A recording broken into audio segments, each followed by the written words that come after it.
नाज़रीन हज़रात अस्सलाम वालेकुम। नाज़रीन ये देखें कि ये माशाल्लाह कितना ज़्यादा जो है लोड अभी काफ़ी देर से चल रहा है।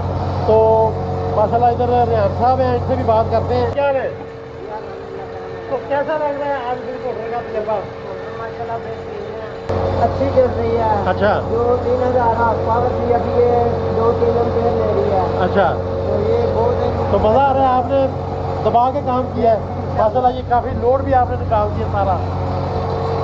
तो स्पीड बढ़ी है फिर? स्पीड आएंगे काफ़ी ज़्यादा। अच्छा, बहरहाल जी ये BLDC है, आप देखें माशाल्लाह से।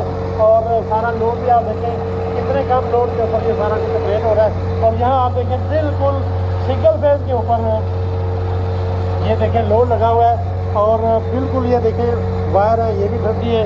कंट्रोलर अगर आप देखें ये भी ठंडा है। और इसी तरह से आप ये मोटर देखें तो ये भी जो है वो ठंडी है। तो कॉन्टैक्ट कर सकते हैं BLDC के लिए हमारे साथ। बहुत शुक्रिया, अल्लाह हाफिज़, थैंक यू।